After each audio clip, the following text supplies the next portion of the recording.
అనకాపల్లి జిల్లా డోలీలో బాలింత కష్టాలపై ఏబీఎన్ ఆంధ్రజ్యోతి ప్రసారం చేసిన కథనానికి ఏపీ ప్రభుత్వం స్పందించింది. ఏబీఎన్ కథనంపై మంత్రి గుమ్మడి సంధ్యారాణి ఆరా తీశారు. గర్భిణి శ్రావణి బిడ్డ క్షేమంగా ఉన్నారని మంత్రికి అధికారులు నివేదిక ఇచ్చారు.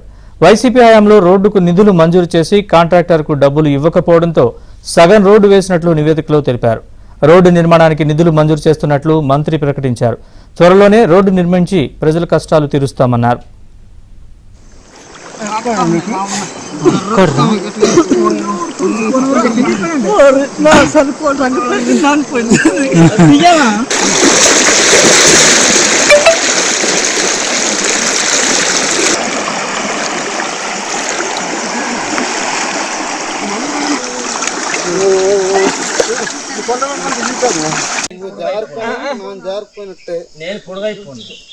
మూడు సార్లు మార్చినా అంటే ఒక్క నెలకి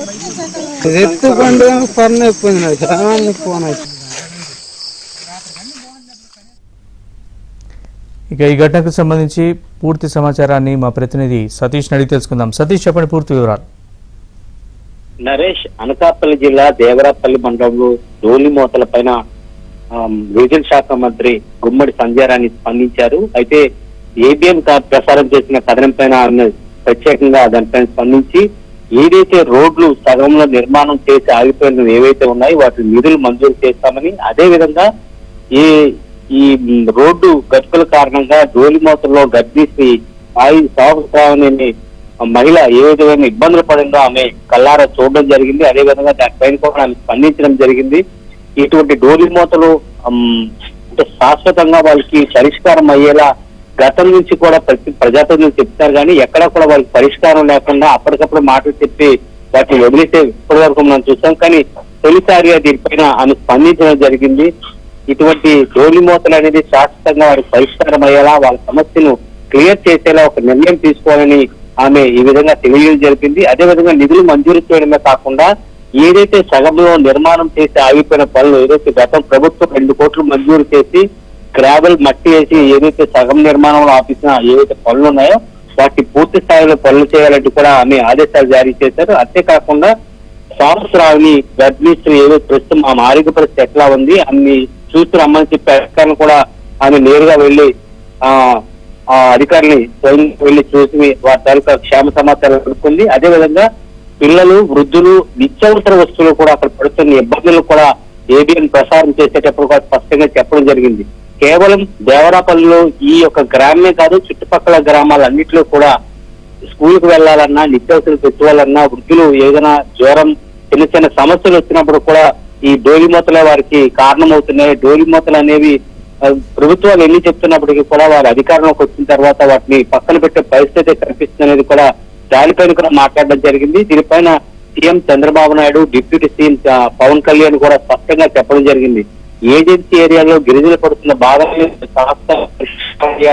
ప్రభుత్వం చొరవ తీసుకుంటుంది. అదే విధంగా వారికి ప్రత్యేకంగా ఎక్కడికక్కడ వైద్య సదుపాయం అందించేలా కూడా వాళ్ళకి కంటైనర్ లో వైద్య సిబ్బంది ఏర్పాటు చేసి వాళ్ళకి వైద్యం కూడా అందించేలా ప్రత్యేక ఏర్పాటు చేస్తామని చెప్తున్నారు. ఈ డోలి మూతల ప్రదేశాలు ఏవైతే ప్రాంతాలు ఉన్నాయో వాటన్నిటిని కూడా డేటా సేకరించి వారికి రోడ్డు నిర్మాణం లేక జరుగుతుందా, లేక అక్కడ స్థానికమైన ఇబ్బందులు ఉన్నాయా అనే దానిపైన కూడా పూర్తి స్థాయిలో వారికి సమాచారం తెప్పించుకొని వారితో మాట్లాడడం జరుగుతుంది. అయితే ప్రధానంగా మనం ఈ రోజు ప్రసారం చేసిన దేవరాపల్లిలో ఏదైతే గర్భిణీ స్త్రీ సంవత్సరాన్ని ఏదైతే ఇబ్బంది పడిందో వారి కుటుంబ సభ్యులు కూడా డోలి మూతలో ఆమె హాస్పిటల్ తీసుకుని వైద్యం చేయించారు. దానిపైన గిరిజన శాఖ మంత్రి గుమ్మడి సంధ్యారాణి స్పష్టంగా చెప్పడం జరిగింది. కేకోటపాడు గ్రామానికి వెళ్లి తల్లి బిడ్డల పరామర్శించి అవసరమైన సాయం అందించాలని కూడా ఆమె అధికారులను చెప్పడం జరిగింది. ఆ ఊరి రోడ్డు నిర్మాణం పూర్తి చేసేలా వెంటనే నిధులు మంజూరు చేస్తున్నట్టు కూడా ఆమె స్పష్టమైన ఆదేశాలు జారీ చేశారు. త్వరలోనే రోడ్డు నిర్మాణం పూర్తి చేసి ప్రజల కష్టాలు తీరుస్తామని కూడా ఆమె నేరుగా చెప్పడం జరిగింది. భవిష్యత్తులో అంటే కష్టాలు రాకుండా చూడాలని కలెక్టర్, గిరిజన శాఖ మంత్రి ఆమె గుమ్మడి సంధ్యారాణి కూడా ఆదేశాలు జారీ చేశారు. ఇది గత 6 నెలల కాలంలో గత ప్రభుత్వం రోడ్లు నిర్మాణానికి 2 కోట్లు మంజూరు చేసింది. కాంట్రాక్టర్ ఆ పనులు సగంలోని ఆపేసి వెళ్ళిపోవడం జరిగింది. అసలు ఎందుకు నిర్మాణం మధ్యలో ఆపేసి వెళ్ళిపోయారో దానికి గల కారణాలు కూడా అధికారులు కూడా అడిగి తెలుసుకున్నారు.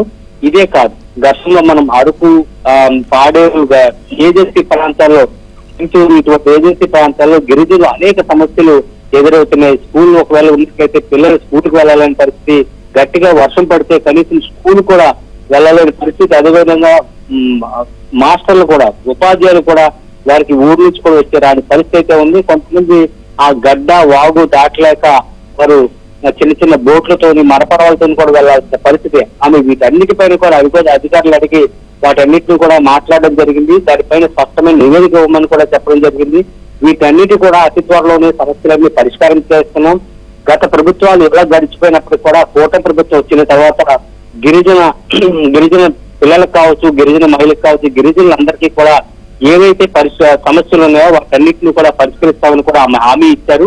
ప్రధానంగా నిన్న దేవరాపల్లి మండలంలో జరిగిన ఈ గర్భిణీ స్త్రీ హాస్పిటల్ వెళ్ళలేక, శారదా నది దాటలేక కుటుంబ సభ్యులు డోలిమోతలో చూపిస్తున్న బాధలను మాత్రం దీనిపైన స్పందించడం కూడా ఆ గిరిజన కుటుంబాల్లో కూడా ఒక ఆనందం నెలకొని చెప్తూ దీనిపైన సిపిఎం నేతలు కూడా డిమాండ్ చేశారు. ఇవన్నీ కేవలం ప్రభుత్వాలు వస్తున్నాయి పోతున్నాయి, వాళ్ళు ఎన్నికల సందర్భంగా హామీలు ఇస్తున్నారు కదా తప్ప వీటన్నిటిని కంటి తుడుపు చర్యగానే చూస్తున్నాము.